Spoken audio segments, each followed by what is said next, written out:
Hi, Franz Sensei here. Today I'm going to give you guys a parenting tip, or what we call black belt parenting tips. One of the biggest things that I've heard over the 34 years that I've been teaching karate from parents that get frustrated and upset about certain things involving their child's karate training is when their child's not progressing at the same rate as other kids do, or they're falling behind. So let's look at that in terms of how that works. First of all, every child that we train, it doesn't matter whether they're 6 years old or whether they're even a teenager, but any person that I train that is of that age group are going to progress differently. Some students will be naturally talented for karate. Some people will be like I was when I started karate and had no talent for it whatsoever and have to work hard. It's not about how fast your child gets belts. It's not about what rank your child is compared to everyone else. It's not even about who's better than who when it involves your child's training. What matters is that your child is consistent at getting the classes and they're consistently improving. In real martial arts, not in commercial martial arts, but in real martial arts, it's not about how great a person is or how fast a person gets to a rank. It's about their progression, knowing their karate, being good at their karate when they finally do move up in rank. Don't compare your child to somebody else in the dojo. Prime example. Years ago when I was a kid in karate and everything, I was struggling really bad to learn the karate material. And a lot of people would move up in rank at the next belt testing and I would be left behind because I just simply wasn't ready to test. So I got very frustrated and I got very upset, and I was constantly like, well, why does he get to test for a green belt? Why does he get to test for his brown belt? Why am I not testing? And I would go to my sensei and I would ask. And keep in mind I was a teenager at the time, so it was a little bit different than it was with a parent being involved in it. And I remember my sensei says, why are you so concerned about getting a belt? Why don't you get concerned about being good at your karate? And that has stuck with me through my whole career as 46 years now of being in martial arts. It's vital that you as the parent understands that your child's not going to be the same as everybody else in the dojo. Your child is not going to progress at the same rate as everybody else in the dojo. I have families where one child is moving up in rank relatively quickly and the other one's behind a belt or two.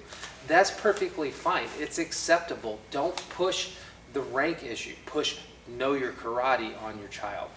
The goal of what we do is not to get belts. The goal of what we do is not to be a black belt. The goal of what we do is to be good at our karate and to take every lesson we learn in the dojo and apply it outside in the real world. Be that self-defense if we're ever attacked, be that facing a challenge in life that you get frustrated over and learning to calm yourself and cool yourself and refocus yourself, or be it just balancing our life so we feel good about who we are and building up true confidence, not false confidence.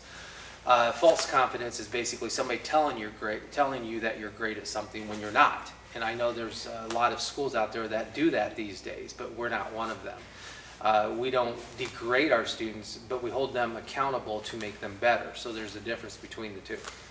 So as a parent, how can you help your child progress? It's as simple as this. Get them to the dojo 2 days a week is a minimum. If they go 3 days, that's great, but 2 days is the minimum. And don't let them skip class. Don't let them make up excuses. Don't let them throw the fits. Drag them to the dojo if necessary. Make it a habit to where they know Tuesday and Thursday is karate night, so I got to go to karate tonight. And eventually they'll stop whining. They'll stop complaining.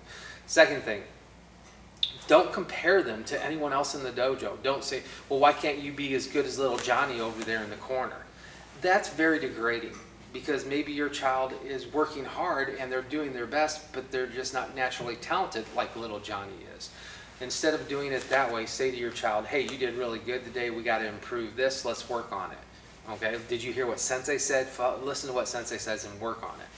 Pushing practice on your child. Don't push practice on your child. 90% of the people that do karate don't practice at home. Only the hardcore people do.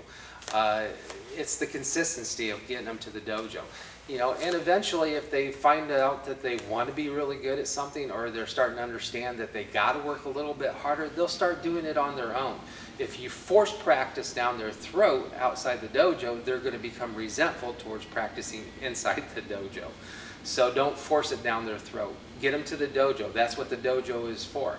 If they want to move up and they want to progress faster, they'll eventually learn that they're going to have to practice at home, and they're going to start doing it on their own. And last but not least, listen to what Sensei says. Listen to what your karate instructor says. Follow along and kind of support and reinforce what the Sensei says. Don't be derogatory or negative towards anything the Sensei says, because that actually makes the child think that, well, I don't have to listen to Sensei. That is detrimental and destructive to what we're trying to do to help your child. You need to keep in mind as parents, and I always like to tell everybody this, there's nobody that cares about your child's progression in karate more than their karate instructor. There just isn't. We would love to see them move up to rank, but we should never falsely move them up in rank when they're not ready. If we do that, we're actually lying to you as the parent. We're lying to the child as the student about their ability and the quality of what they got. If a child is not ready for rank, that's perfectly fine. That's perfectly acceptable. I would rather see them get good at their karate than give them a belt when they're not good at their karate. There's plenty of schools out there that do that these days. Franz Karate is not one of them. My dojo is not one of them. I don't care about how many black belts I got. I don't care about making money because I don't charge belt tests. I care about making sure the student knows their karate so they have true confidence, true ability. So when they finally do get to that point and they do earn a black belt, they know that they truly earned it. There's no question. There'll never be a question about it. And when they're outside the dojo, the skills that they've learned in the dojo about conflict resolution, peaceful resolve, focus, determination, discipline, stepping up, facing the challenge. And when it comes to a real fight situation where they're being attacked, they know they're going to be able to handle themselves and end it very quickly. That's what matters to me, not the color of the belt around their waist. Please support your child. Get them to the dojo. Don't let them make excuses. Don't let them throw fits. Don't let them whine. Don't say, I want to quit. Everybody wants to quit something and they regret quitting it. It's just a thing that we do. You shouldn't quit. Don't give up. And don't compare them to other kids in the dojo. Don't compare them to other kids in the dojo. It's not about being the best karate student in the dojo. It's just not. It's about being the best you that you can be today when you're in the dojo. And that is vital to how we learn karate. Anyway, this is Franz Sensei. I just wanted to give you guys some advice. This is a parenting tip that I've been thinking of. I've seen it happen a lot with people, oh, a kid don't want to do karate anymore because he's not moving up in rank. Well, if he's not moving up in rank, he's probably not consistent in his training, because if they're consistent, they usually do move up in rank. Or B, they're tired of being compared to everybody else in the dojo that has moved up in rank or everything like that, and they get frustrated and then they just want to quit. Don't let your child do that. Be supportive, be encouraging. Help your child become great and get them to the dojo. It's a dedication, it's a commitment, it's a discipline to do so, and it's something that will help them in every aspect of their life as an adult. Thanks for listening. I hope you guys get something out of this. I really appreciate all my parents and all my students. They're just amazing, and I just really want to get some videos out there this year of things that have been kind of in my journal, and I haven't had the opportunity to do so. Last year was a crazy year, so let's look forward to more of these. I hope that they're going to help people. Anyway, thank you very much. I'll talk to you guys soon.